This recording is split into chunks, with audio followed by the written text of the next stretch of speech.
வணக்கம். தாய் வீடு, செப்டம்பர் 2024. பச்சை மை.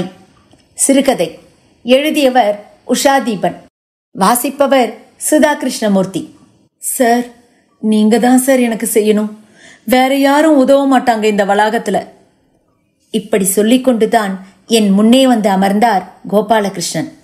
முகத்தில் அப்படி ஒரு கவலை, எதையோ நினைத்து பதறிக்கொண்டிருப்பவர் போலான தோற்றம். அப்படி நேருக்கு நேர் அமர்வது அபூர்வம்.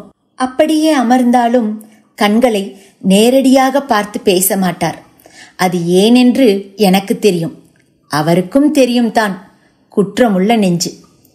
என்னிடம் வருவார் என்று நான் எதிர்பார்க்கவில்லை. நான் கண்களுக்கு சேணம் பூட்டிக் கொண்டு அமர்ந்திருப்பவன். என் மேஜையில் என் முன்னே இருக்கும் ஃபைல் தான் என் பார்வைக்கு தெரியும். மற்ற எதையும் நான் கண்டுகொள்வதில்லை. பறந்து விரிந்த அந்த மாவட்ட அலுவலகங்களின் வளாகத்தில் எவ்வளவோ பேர் இருக்கிறார்கள் அவருக்கு. எத்தனையோ வருட பழக்கம். மாடிக்கு மாடி, அலுவலகத்துக்கு அலுவலகம், எங்கு நுழைந்தாலும் அவருக்கு வரவேற்பு உண்டுதான். அதெல்லாம் உதட்டளவில் என்று இப்போது நிரூபணமாகிவிட்டதோ? போயும் போயும் என்னிடம் வந்து நிற்கிறாரே. நான் எல்லாம் ஒரு ஆளா அவருக்கு? என்னை லட்சியமே பண்ணாத அவருக்கு தன்னின் அலட்சியத்தை ஒதுக்கி என்னிடம் வந்து நிற்க வேண்டிய ஒரு தருணம் வந்திருக்கிறது பாருங்கள். அதுதான் காலத்தின் கட்டாயம். வருஷம் போன கடைசியில் அவர் இப்படி என்னை தேடிக்கொண்டு வருவானேன்? ஆளா இல்லை. இத்தனைக்கும் அவருக்கு அடுத்த கீழ் ரேங்க் தான் நான். எனக்கு சம்பளத்திற்கு கையெழுத்திடுபவரே அவர்தான். அவர் நினைத்தால் ஏதேனும் ஒரு கிளார்க்கை கூட ஏற்பாடு செய்து கொள்ள முடியும் தான். முடியவில்லையோ? அல்லது நம்பிக்கை இல்லையோ? என்னையெல்லாம் அவர் மதித்ததே இல்லை. அது பற்றி நான் கவலைப்பட்டதும் இல்லை. இவர்கள் எல்லாம் மதித்தால் என்ன, மதிக்காவிட்டால் தான் என்ன? மதிப்பதனால் ஏதேனும் பெருமை கூடிவிடப் போகிறதா, அல்லது மதிக்காததினால் ஏதேனும் குறைந்துவிடப் போகிறதா? இரண்டும் இல்லை. அவர் வேலை அவருக்கு, என் வேலை எனக்கு. என் மதிப்பு எனக்கு, அவர் அவமதிப்பு அவருக்கு. ஆனாலும் கூடுதல் பொறுப்பில் இருக்கும் அந்த எதிர் அலுவலகத்தில் என் முகம் பார்க்க அமர்ந்து கொண்டு வேலையை கவனிக்கிறாரோ இல்லையோ, என்னை கவனித்துக் கொண்டுதான் இருக்கிறார். நான் இருக்கையில் இருக்கிறேனா என்று பார்க்கிறார். வேலை செய்கிறேனா இல்லை அரட்டை அடிக்கிறேனா என்று பார்க்கிறார். எங்கே போக போகிறேன்?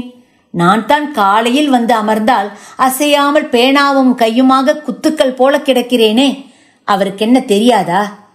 நான் என்ன செய்கிறேன் என்பதுதான் அவரது முக்கியமான வேலை. அவர் கவனிக்கிறார் என்பது எனக்கு தெரியும் தான். என்றாலும் எத்தனை நேரத்துக்கு அதையே நினைத்து கொண்டிருப்பது அல்லது பார்ப்பது? நான் வேலை செய்ய வந்தவன், அவர் வேவு பார்க்க வந்தவர். இப்படித்தான் சொல்லியாக வேண்டியிருக்கிறது. அவருக்கு வேலை முக்கியமில்லை, எல்லாம் குருட்டு கையெழுத்துதான். அதுதான் பணியாளர்கள் அவரவர் வேலைகளை பார்த்து விடுகிறார்களே. பிறகென்ன, நீட்டின இடத்தில் கையொப்பம் இட்டால் சரி. எதற்கு கையொப்பம் இட்டோம் என்று கூட மண்டையில் ஏறுமோ ஏறாதோ. சதா அந்த இன்னொன்றிலேயே கவனமாயிருந்தால், ஆபீஸ் வருவதே அதற்குத்தான் என்று இருந்தால், பிறகு எதுதான் விளங்கும்? புத்தியை மழுங்கச் செய்யும் அந்த இன்னொன்று. எனக்கு என் வேலையில்தான் கவனம். இன்று எதையெல்லாம் முடிக்க வேண்டும் என்கிற தீர்மானத்தோடு தான் தினமும் அலுவலகத்திற்குள்ளேயே நுழைகிறேன் நான். இந்தந்த கோப்பையெல்லாம் ஃபுட்டப் பண்ணுங்க என்று வந்ததும் சொல்லிவிடுவேன். மத்தியம் வரை பார்ப்பேன். வரவில்லையெனில் நானே கோப்பினை வாங்கி அல்லது பீரோவை திறந்து நானே எடுத்து எழுதியும் விடுவேன். எவனை எதிர்பார்த்தும் நான் இல்லை. எனக்கு தேவை, என்னை எவரும் குறை கூறக்கூடாது. அவ்வளவே. நினைத்த நேரம் நினைத்த வேலை முடியணும். எது கேட்டாலும் இதோ உங்க டேபிள்ல என்று சொல்லணும். எதிராளி தலை குனியணும். கொஞ்சம் தாமதிச்சா அப்புறம் அவரே செய்துக்குவாரு என்று இருந்து விட்டால் அதற்கு விடுவதில்லை. புரிந்தவர்கள் என்னிடம் வேலை கற்றுக்கொள்ளலாம், புரியாதவர்கள் தடுமாறலாம். அவ்வளவுதான். அவருக்கு நேர் எதிர் அலுவலகத்தில் வாயிலுக்கு நேரே என் இருக்கை இருப்பது எனக்கு சங்கடமாகத்தான் இருக்கிறது. எதிர்த்தார் போல் இருந்து சதா என்னையே நோட்டம் விட்டு கொண்டிருக்கும் இந்த மனுஷரின் பார்வையில் இருந்து முதலில் மறைய வேண்டும். அதென்ன அப்படி ஒரு பார்வை? தன்னை போலவே மற்றவரையும் நினைக்கும் சந்தேக பார்வை அது. ஒரு நாளாவது பேசாமல் தன் வேலையை கவனிப்பாரா? நான் என்ன செய்கிறேன் என்பதை கவனிப்பது அவர் வேலை. இடம் மாற்றுவதற்கு எவ்வளவோ முயன்றேன், முடியவில்லை. காரணம், அந்த கட்டடங்கள் தனித்தனியாக ரயில் கூப்பே போல ஒவ்வொரு திட்ட அலுவலகங்களுக்கும் பிரித்து விடப்பட்டிருந்தன. அதிகபட்சம் 2 அறைகள், அதற்குள் தான் எல்லாமும். ஹால் போல ஒன்று, அலுவலரின் அறை இன்னொன்று. அந்த அலுவலரின் அறையிலும் கூட ஓரமாய் டைப்ரைட்டர், கம்ப்யூட்டர், பிரிண்டர் என்று இருந்தது. இட நெருக்கடி. அலுவலகம் எப்படி நெருக்கடியாயிருந்தால் என்ன, வரவுதான் பிரதானம். அப்படி அமைந்ததுதான் நான் வேலை பார்க்கும் அலுவலகமும். ஒரிஜினலாக நான் அதுநாள் வரை பணியாற்றிய துறையே வேறு. 33 ஆண்டு காலம் சர்வீஸ் போட்டுவிட்டு கடைசி 1 வருடத்திற்கு பதவி உயர்விற்கு ஆசைப்பட்டு இங்கே விருப்பம் தெரிவித்து வந்து சேர்ந்தவன் நான். அந்த தகுதி இங்குதான் கிடைத்தது. அதில் அலாதி சந்தோஷம் எனக்கு. பச்சை இங்கில் கையெழுத்து போட வேண்டும் என்ற ஆசை. சர்டிபிகேட்டுகளுக்கு அட்டஸ்டேஷன் போடும் தகுதி பெற வேண்டும். கெசட்டட் ரேங்க் அலுவலர்களுக்கே அது சாத்தியம். அந்த இடத்தை வேறு துறைக்கு மாற்றிக்கொள்வதன் மூலம் அடைய முடியுமானால் தவறென்ன இருக்கிறது? என்னுடைய மூலத்துறையிலேயே நீட்டித்து பதவி உயர்வு வரும் வரும் என்று காத்திருப்பதை விட, அல்லது காத்திருந்து ஏமாறுவதை விட, எனது கணக்கியல் கல்வி தகுதியை வைத்து கணித்து, இந்த அப்படி வந்து வேலையை பார் என்று வரவேற்று காத்திருக்கும் பரிச்சயமில்லாத இன்னொரு துறைக்கு சென்று என் சர்வீஸை அங்கே முடித்துக் கொள்வதில் என்ன தவறு இருக்க முடியும்? பச்சை இங்கில் கையெழுத்து போடுபவரெல்லாம் யோகியர்களா? மனுஷரின் அடிப்படை குணத்தை இந்த இங்கு மாற்றிவிடுமா என்ன? அந்த இங்கிற்கான கௌரவம் அவரவர் கையில், அவரவர் செயலில். பச்சை மையில் கையெழுத்து போட்டே தீர்வது, அதற்கான இந்த வாய்ப்பை எவ்வகையிலும் நழுவ விடுவதில்லை, எதற்காகவும் இழக்க தயாராக இல்லை என்று என் மனம் உறுதி செய்து கொண்டது.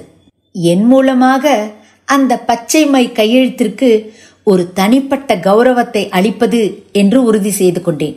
என்னைப் போலவே ஆன சிந்தனையிலும் செயற்பாட்டிலும் இன்னும் பலரும் இருந்திருக்கலாம் தானே. நான் மட்டும் என்ன கொம்பா? ஆனாலும் அதில் அப்படி ஒரு மோகம். சார், வேணாங்க சார், போகாதீங்க அங்கெல்லாம். கடைசி 1 வருஷத்துக்கு எதுக்கு முகம் தெரியாதவங்க நடுவில் போய் மாட்டிக்கிட்டு அவஸ்தைப்படுறீங்க? பேசாம இங்கேயே இருந்து நிம்மதியா ரிட்டையர் ஆகுங்க சார், அதுதான் நல்லது. அது பெரிய கடல் சார், அங்கெல்லாம் உங்களால சமாளிக்க முடியாது. அகடித கடனா சாமர்த்தியம் வேணும். அதுக்கெல்லாம் துட்டு இஷ்டத்துக்கு புழங்குற இடம் சார். சபலம் இல்லாத, திரும்பி கூட பார்க்காத நீங்கள்லாம் அதுக்கு லாய்க்கே இல்லை. உங்களுக்கு பொருந்தவே பொருந்தாதாக்கும். பெண் பணியாளர்கள் ரொம்பவும் தான் வருத்தப்பட்டார்கள். ஏய், சார் போயிருவார் போலிருக்குடி. அடுத்து எந்த கடுவும் போன வருதோ, எப்படி சமாளிக்க போறோமோ, நம்ம பாடு திண்டாட்டம்தான் பேசிக்கொண்டார்கள். சார், நீங்கள்லாம் சொன்னாங்களாமா சார், நம்ம டிபார்ட்மெண்ட்ல ப்ரமோஷனுக்கு லேட் ஆகும் சார், அடுத்த மார்ச்ல தான் வரும். நீங்க டிசம்பரோட வெளியில வந்துடுறீங்க. எதிர்பார்த்து ஏமாந்து நிக்க போறீங்களா? பேசாம போங்க சார். அப்புறம் எதுக்காக அக்கௌண்டன்சி படிச்சிங்களாம்? ஒருவேளை இங்க கிடைக்கலன்னா அதையாவது பிடிப்போன்னு தானே. இன்னும் கூட 1 வருஷம் உங்களுக்கு சர்வீஸ் இருந்துருச்சுன்னா நானே உங்களை இங்கேயே இருங்க சார்ன்னு தான் சொல்லுவேன். 1 இயர் தானே இருக்கு. சம்பளத்துல ஒரு அப் கிடைக்கும்ல சார். ஸ்கேல் ஆஃப் பேயே மாறிடும் சார். எப்படியும் 2000க்கு குறையாது. சம்பளம் கூடிடும். எங்கேயோ போயிடுவீங்க. எதுக்காக சார் விடுறீங்க? அதுக்கேத்தாப்புல பென்ஷனும் கூடும்ல சார். வேலை தெரியாதவங்க தான் பயப்படணும். நீங்கெல்லாம் எங்க போனாலும் சமாளிச்சுடுவீங்க. அப்புறம் ஏன் சார் தயங்குறீங்க? பல்ல கடிச்சுக்கிட்டு 1 வருஷம் ரயில்ல போயிட்டு வந்துட்டீங்கன்னா ஃபினான்ஷியலா உங்களுக்கு பெரிய லாபம் தானே சார். வெளியூர்னுலாம் பார்க்காதீங்க. ஒரு ரூம் கூட எடுத்துட்டு அங்கேயே தங்கிடுங்க. வெள்ளிக்கிழமை ராத்திரி வீட்டுக்கு வந்தா போதும். லட்டு மாதிரி சான்ஸ் சார். நம்ம சார் ஆபீசர் ஆயிட்டாருன்னா எங்களுக்கெல்லாம் கூட பெருமையா தானே இருக்கும். வீட்டுக்கு வந்து மாமிட்ட வேணா சொல்லட்டுங்களா சார்? நாங்க வரோம். மாமி கண்டிப்பா சம்மதிப்பாங்க. புருஷனுக்கு பதவி உயர்வை எந்த மனைவி தான் சார் வேண்டாம்பாங்க? அது அவங்களுக்கே பெருமை இல்லையா? கண்ணை மூடிட்டு கிளம்புங்க சார். அதையும் இதையும் இஷ்டத்துக்கு சொல்லி ஆளை கிளப்பியே விட்டார்கள். இனி எங்கிருந்தா பழைய மதிப்பு இருக்காது போலிருக்கே. ப்ரமோஷன் வேண்டாம்னு சொன்ன லூசு என்று திட்டுவார்களோ என எனக்கே தோன்ற ஆரம்பித்து விட்டது. ஊக்கப்படுத்தியவர்களின் வார்த்தைகளே நின்றது. நான் என்ன சொங்கியா பயந்து நடுங்கிறதுக்கு? 2ல் 1 பார்த்துடுவோம். அப்படி என்ன மலையை முழுங்குற வேலை? அது நம்மளை முழுங்கிறதுக்கு பதிலா நாம அதை முழுங்கிட வேண்டியதுதான். சரண்டர் ஆகி காலில் விழ வச்சிட வேண்டியதுதான். முடிவு செய்து கொண்டுதான் வந்து அமர்ந்திருந்தேன். பச்சை மை பேனா என் சட்டைப்பையில். கொஞ்ச நாளைக்கு ஒன்றுமே பிடிபடவில்லை என்பது என்னவோ உண்மைதான். திடீரென்று மீட்டிங் நடந்தது. பொதுமக்கள் சந்திப்பு, குறை கேட்டல், மனு பெறுதல், துறை வாரியாக பிரித்து அளித்தல், அதில் 24 மணி நேரத்தில் முடிக்க வேண்டியவை, 3 நாட்களுக்குள் முடிக்க வேண்டியவை என்று ஒரே அமர்க்கலமாய் இருந்தது. இங்கிட்டு அங்கிட்டு என்று அசைய முடியவில்லை என்பதுதான் உண்மை. எந்நேரமும் பரபரப்பா, இதனடா இது பெரிய வம்பா போச்சு, தினமும் ஆஃபீஸ் இப்படி மூச்ச பிடிக்கும், ஒரு நாளாச்சும் ரிலாக்ஸ்டா இருந்தோன்னு இல்லையே, தப்பு பண்ணிட்டோமோ, சிவனேன்னு நம்ம டிபார்ட்மெண்ட்லேயே பெஞ்சை தேய்ச்சிக்கிட்டு இருந்திருக்கலாமோ, இந்த பாடுபடுத்துறாங்க. சஞ்சலம் வந்து விட்டது மனதுக்கு. இப்பொழுது பச்சை மை கையெழுத்து பயப்பட வைத்தது.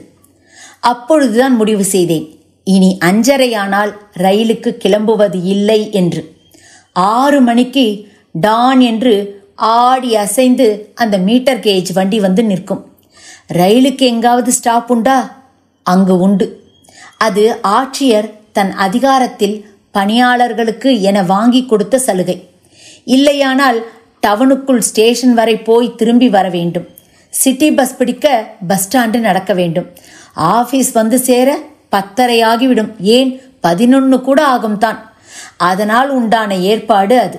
ரயில்வே நிர்வாகம் அதை ஏற்றுக்கொண்டு ஊருக்குள் நுழையும் முன் அந்த ஸ்டாப்பில் நின்று பணியாளர்களை இறக்கிவிட்டு சென்றது. ஒருவருக்கொருவர் டாட்டா காண்பித்து விடைபெற்று கொள்ளும் கண்கொள்ளா காட்சி மறக்க முடியாதது.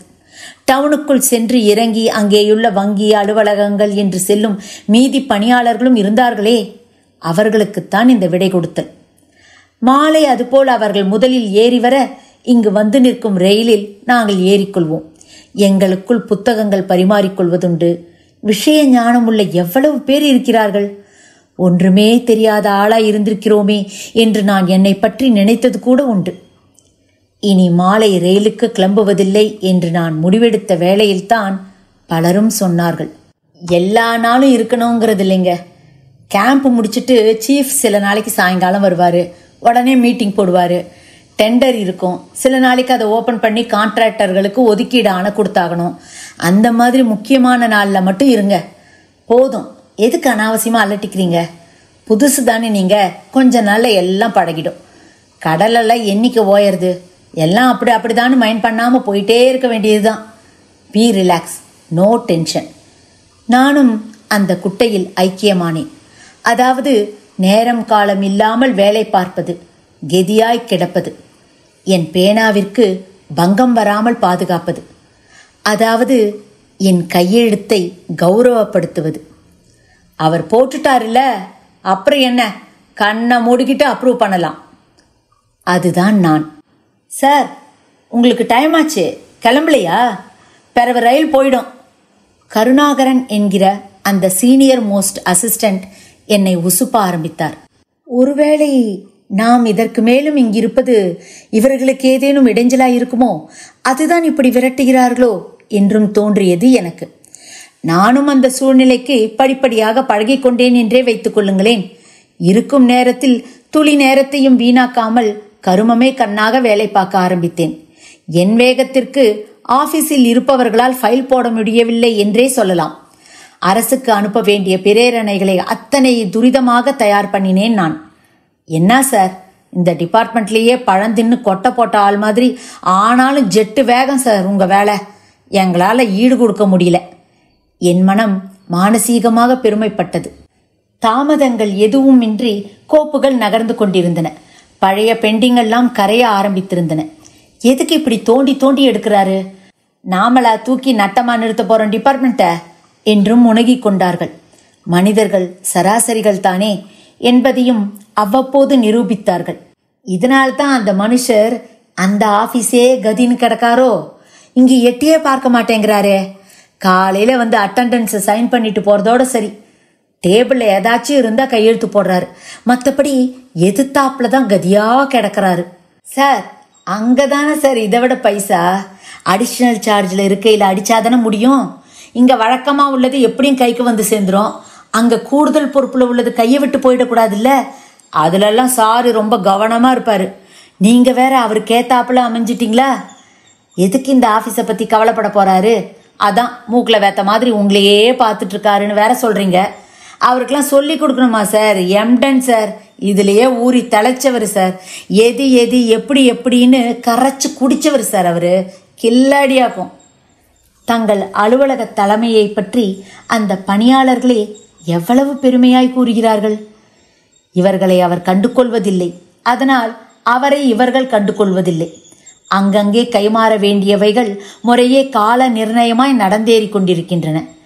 பின் யார்தான் எதை பற்றித்தான் கவலைப்பட்டாக வேண்டும்? பரஸ்பர மதிப்பு அற்றுப்போன இடம் இது.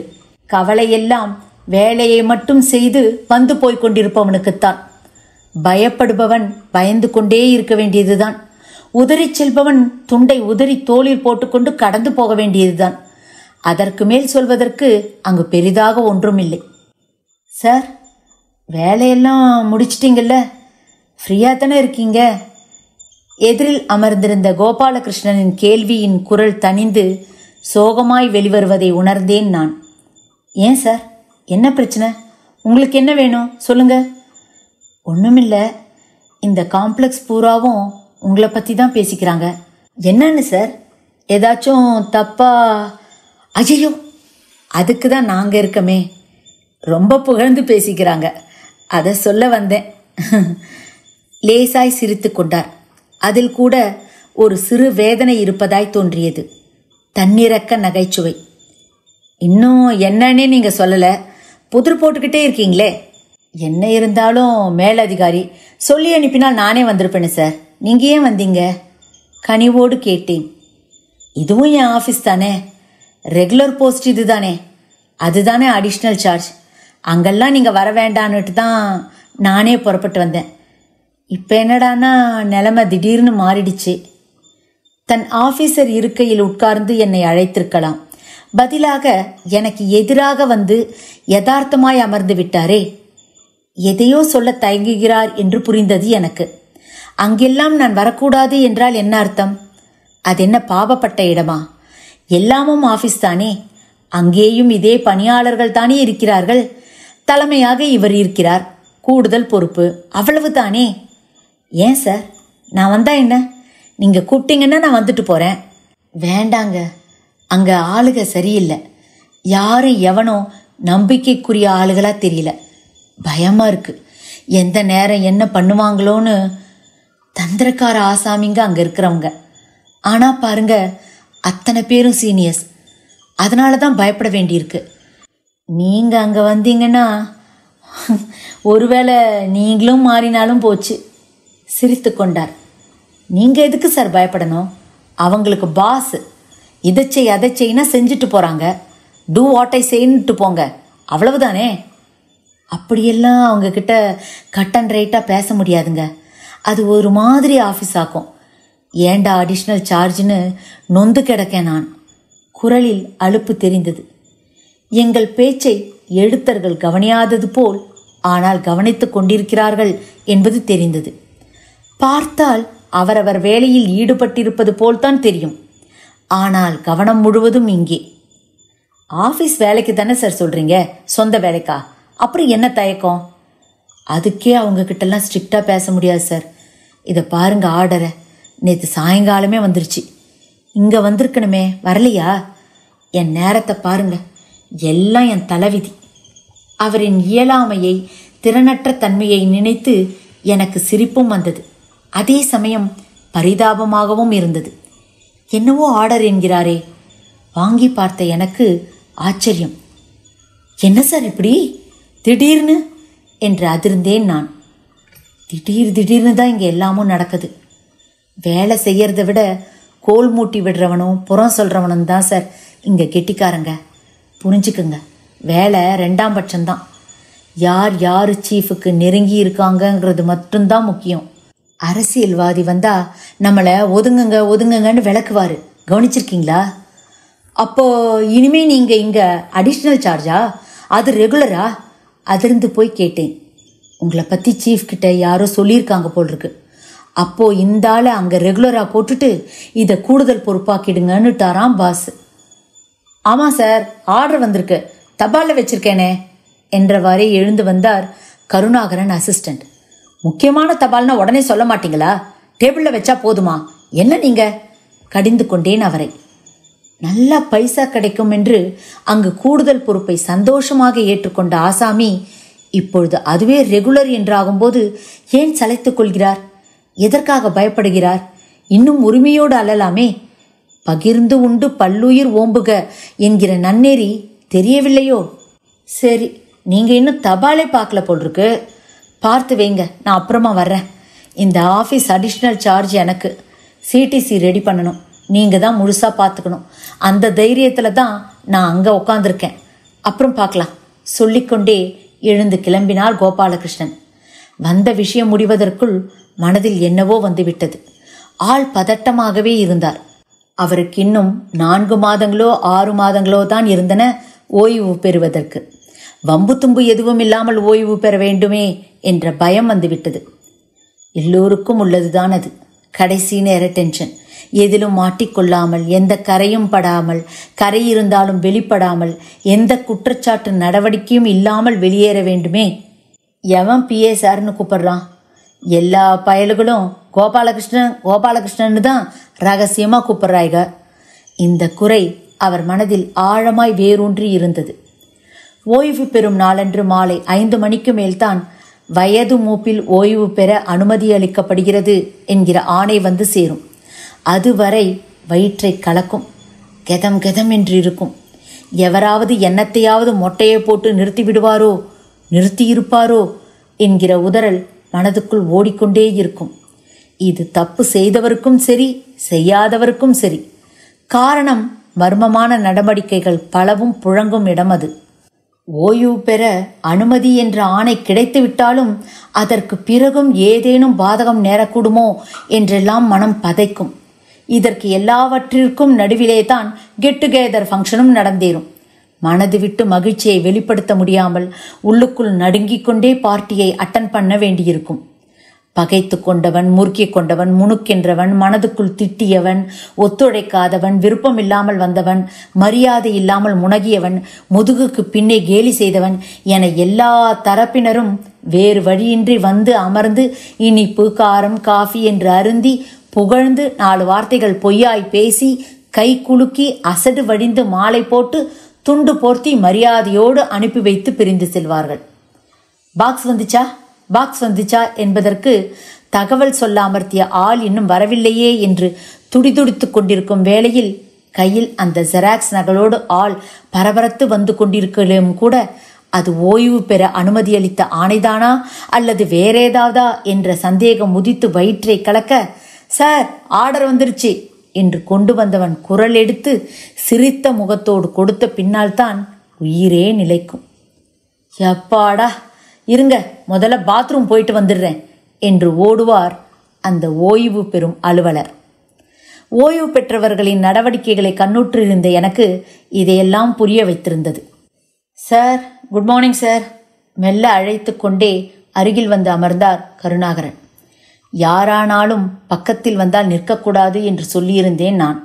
அது பியூனானாலும், டிரைவரானாலும், நேற்று பணியில் சேர்ந்த கிளார்க் ஆனாலும் அப்படித்தான் என்னை பொறுத்தவரை. கௌரவம், மரியாதை என்பதெல்லாம் நாம் இருப்பதை பொறுத்துதானே அமையும் என்பது என் நம்பிக்கை. சொல்லுங்க கருணா என்றவாறே அவர் முகத்தை பார்த்தேன். கோபாலகிருஷ்ணன் நேற்று வந்தார் சார், நீங்க போனப்புறம். எவ்வளவு சர்வசாதாரணமாக தன் உயர் அதிகாரியை பெயர் சொல்லி அழைக்கிறார்கள். 3ஆம் நபரிடம்தான், எனினும் பெயர் சொல்லலாமா? பிஎஸ்ஆர் என்றுதானே சொல்ல வேண்டும். இதைத்தான் நேற்று சொல்லி வருத்தப்பட்டாரோ? எதுக்காக? சற்று உன்னிப்பாய் கேட்டேன். அவருக்கு உங்களால காரியமாக வேண்டியிருக்கான். அந்த ஆபீஸ்ல யாரும் செய்ய மாட்டேங்கிறாங்களாம்.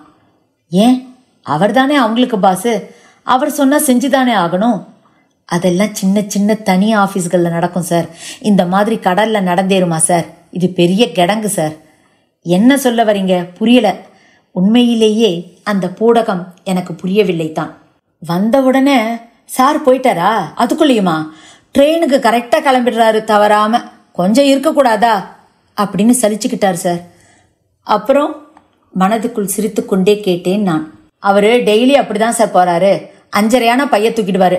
டெண்டர் ஓப்பனிங் மீட்டிங்னு இருக்கிற அன்னைக்கு மட்டும்தான் இருப்பாரு அப்படின்னு சொன்னேன் சார். அதுக்கு என்ன சொன்னாருன்றீங்க? என்ன சொன்னாரு? பதறாமல் கேட்டேன். முதல் முறையாக உதவியாளர் கருணாகரன் அப்பொழுதுதான் என்னிடம் மனம் விட்டு பேசுகிறார் என்று தோன்றியது எனக்கு. ஏயா, பைசா வர்ற இடத்துல அப்படியெல்லாம் நேரத்துக்கு கிளம்ப முடியுமா? 1 மணி நேரம் 2 மணி நேரம் கூட இருந்துட்டு தான் போகணும். ட்ரெயின் போனா போகுது, பஸ்ல போய்க்க வேண்டியது தானே. அப்புறம் சாதாரண கிளர்க்குக்கும் இவருக்கும் என்னையா வித்தியாசம்னுட்டார் சார். உடனே நானு, அவர் காசு வாங்க மாட்டார் சார், அதை தெரிஞ்சுங்க என்ன. சட்டுன்னு அதிர்ந்து போனாரு சார். எனது காசு வாங்க மாட்டாரா, காசு வாங்க மாட்டாரான்னு திருப்பி திருப்பி கேட்டுட்டே இருந்தார் சார். அந்த செய்தியே அவருக்கு அதிர்ச்சியா இருந்தது. முகத்துல புது பயம் வந்த மாதிரி ஆயிட்டாரு சார். அப்புறம் என்றேன் நான். வந்த புதுசுலயே அதை காண்பிச்சிட்டாரு. கான்ட்ராக்டர் ஒருத்தர் உள்ள நுழையும் போது ரூபா நோட்டை இவர் சட்டப்பையில எதிர்பாராம திணிச்சிட்டாரு. அதுக்கே பழி சண்டைக்கு போயிட்டாரு. வச்ச நீங்களே எடுத்துருங்கன்னு அந்த ரூபாயை கையால கூட தொடலன்னு சொன்னேன் சார். அவர் என்ன கேட்டாரு தெரியுமா சார்? அதுதான் சார் படு ஜோக்கு. என்ன கேட்டாரு? முழுசும் சொல்லுங்க என்றேன் நான். நான் கேட்பதை விட இந்த மாதிரி செய்திகளை பிறரிடத்தில் வாய்விட்டு சொல்வதில் ஒரு தனி உற்சாகம் அவர்களுக்குள் பொங்குவதாய் உணர்ந்தேன் நான். வம்பு பேச யாருக்குத்தான் பிடிக்காது? அதிலும் இது துட்டு பகிரும் விஷயம் அல்லவா? அப்போ அவருக்கு சேர வேண்டிய காசெல்லாம் என்னாச்சுன்னு கேட்டுட்டார் சார். கூடவே நீங்க பிரிச்சு எடுத்துக்கிட்டீங்களான்னு எங்களை கொக்கி போடுறாரு சார். கான்ட்ராக்டரே வச்சுக்கிட்டாரு, நாங்க ஒன்னும் தொடலன்னு சொல்லிட்டோம். அதுல நம்பிக்கையே வரல அந்த ஆளுக்கு. இப்போ எப்படி வந்து நிக்கிறாரு பாருங்க சார். காரியக்கார ஆளு சார், தான் காரிய கெட்டி. இந்த ஆளுக்கு எதுவுமே செய்யக்கூடாது சார், பட்டு மோசமான ஆளு. அதான் சார் எல்லாம் போட்டு பாக்குறாங்க. அது சரி, எதுக்கு வந்தாரு? சொல்லாமலேயே போயிட்டாரே. ஆளு பதட்டமாவே இருந்தாருன்றீங்க, ஏன்னே புரியலையே? விடாமல் கேள்வி கேட்டேன். அது வேற ஒன்றும் இல்லை சார், அவருக்கு பென்ஷன் ப்ரப்போசலை அந்த ஆஃபீஸில் போடாமல் எடுக்கிறாங்க. ஏவோ கிட்ட எத்தனையோ வாட்டி சொல்லி பார்த்துட்டாராம். செய்கிறேன்றாரே ஒழிய யாரும் செய்கிறாப்புல இல்லை. குறைஞ்சது 3 மாதத்துக்கு முன்னாடியாவது பென்ஷன் ப்ரப்போசல் ஏஜிக்கு போயாகணும் இல்லையா சார்? அங்கே ஆளை தவிக்க விடுறாங்க. இவரால் ஆட்சியர்கிட்டையும் போய் நிற்க முடியாது. ஏன்னா இந்த ஆளு வண்டவாளம் பெருசுக்கு நல்லா தெரியும். மழை முழுங்கின்னு அதான் சமயம் வார போது வசமாக போட்டு பார்க்குறாங்க. அதுக்காக ஒருத்தர் ஓய்வு பெறுவதற்கு முன்னால் ப்ரப்போசல் போய் சேர வேண்டாமா? அப்புறம் பென்ஷன் எப்படி வாங்குவார்? ரெகுலர் சார்ஜ் அங்கே தானே ப்ரப்போசல் போடணும். கடைசி ஸ்டேஷன் அதுதானே சார். அந்த ஆஃபீஸில் பயங்கர சில்லறை குடிக்கிற இடம், கேம்ப் போகிற இடமெல்லாம் வாரி வளைக்கிறாராம், லம்பா அடிக்கிறாராம். ஒரு கான்ட்ராக்டரை விட மாட்டார். தேடி தேடி போவார். ஆஃபீஸ் ஸ்டாஃப் யாருக்கும் பங்கு கொடுக்கறது இல்லையா? ஏவோவே புலம்புறாரு, தனக்கானதையும் சேர்த்து அவரே சுருட்டிட்டாருன்னு. அவங்களுக்குன்னு உள்ள பெர்சன்டேஜை கொடுத்துட்டா தானே சார் பிரச்சனை இல்லாமல் இருக்கும். இல்லைன்னா சிக்கல் தானே சார். நீங்கள் இந்த வளாகத்தில் இருக்கிற பியூன்கள், டிரைவர்கள், கிளார்க்குகள்னு எல்லாருக்கும் சம்பள நிர்ணயம், லீவ் சாங்ஷன், அரியர் பில்னு போட்டு கொடுத்தீங்கல்ல. அதனால எல்லாரும் உங்களை பற்றி பேச ஆரம்பிச்சிட்டாங்க. அது காதில் விழுந்து போச்சு போல இருக்கு. ஐயா வந்து நிற்கிறாரு. அநேகமாக அதுக்காக தான் இருக்கும்னு நினைக்கிறேன் சார். எதுக்கு? பென்ஷன் ப்ரப்போசலுக்கா என்று புரியாமல் கேட்டேன் நான். ஒரு அலுவலருக்கு இந்த நிலைமையா? அது சரி, அலுவலர் அலுவலராய் இருந்தால்தானே நினைத்து கொண்டேன் நான். அது மட்டும் இல்லை சார், அவருக்கு இன்னும் பே கமிஷன் ஃபிக்ஸேஷனே போடலை சார். சம்பளம் மாதிரி நிர்ணயிக்கல. அதை போட்டுட்டு இல்லை பென்ஷனுக்கு அனுப்பணும். அது வந்த பிறகுதானே மற்ற பெனிஃபிட்ஸ். சிக்கல் தான் சார். ஓய்வு பெற்று வெறுங்கையோட வீட்டுக்கு போக வேண்டிதான். அஜய்ய, அப்படின்னா சம்பள நிர்ணயம் அப்ரூவ் ஆகி அப்புறம் தானே பென்ஷனுக்கு பிரேரணையே அனுப்ப முடியும். இன்னும் எவ்வளவோ இருக்கே. ஆள் வசமாக மாட்டிக்கிட்டார் போலையே. அதான் சார், மனுஷன் எதுவும் ஓடாம பதட்டமாக உங்ககிட்ட வந்து நிற்கிறாரு. ஒன்று தெரியுமா சார், முக்கியமானது சொல்கிறேன். அவர் ப்ளூ இங்கில் தான் சார் எப்பவும் கையெழுத்து போடுவார். பச்சை இங்கே தொடமாட்டார். அந்த பேனாவே நமக்கு ஆகாதும்பர். பச்சை இங்கு பார்த்தாலே அவருக்கு அலர்ஜி சார். அதுக்கும் இதுக்கும் என்ன சம்பந்தம்? எதுக்காக அப்படி? இனம் புரியாத பயம்தான், வேற என்ன சார். மனசாட்சி உறுத்துது. எல்லோரும் ப்ளூ இங்க் பேனால தான் எழுதுறோம். ஆனால் ஆஃபீஸர்ஸ் பச்சை இங்க் பேனா தான் யூஸ் பண்ணுவாங்க, பார்த்துருக்கோம். இவர் அதை தொடக்கூட மாட்டார் சார். கீழே இருந்து படிப்படியாக ப்ரமோஷனில் வந்தவர். அந்த தயக்கமாக கூட இருக்கலாம். கேட்டால் வேணாயா, கலெக்டர் பர்பிளில் போடுறாரு, நாம் சைடில் பச்சைன்னா சரிக்கு சமமாக தெரியும், அது சரி வராதுன்னு சொல்லிடுவார். சார், நீங்களும் படிப்படியாக ப்ரமோஷனில் வந்தவர் தானே சார். நான் பச்சையில் தான் போடுவேன்னு இல்லை பிடிவாதமாக இருக்கீங்க. அந்த தைரியம் அவருக்கு கிடையாது சார். அதுக்கு ஒரு தனி மரியாதை எப்பவும் உண்டு சார். ரொம்ப கவனமாக இருப்பார். இந்த வளாகத்தில் இருக்கிற ஆஃபீஸ்களில் பலரும் அப்படிதான். எல்லாம் ப்ளூ இங்க் தான். அவங்க செயலே அவங்க மனசு, அவ்வளவுதான். அதுக்கு ஒரு கௌரவத்தை ஏற்படுத்துறது அந்தந்த நபரோட பொறுப்பு. அப்படிதான் சொல்லி ஆகணும் சார். மனசு தானே சார் கோயில். நான் கருணாகரனையே பார்த்து கொண்டிருந்தேன். மனசுதான் கோயில் என்றால் 100% இங்கே சுத்தமாக வல்லவா இருந்தாக வேண்டும். அப்படியா இருக்கிறது?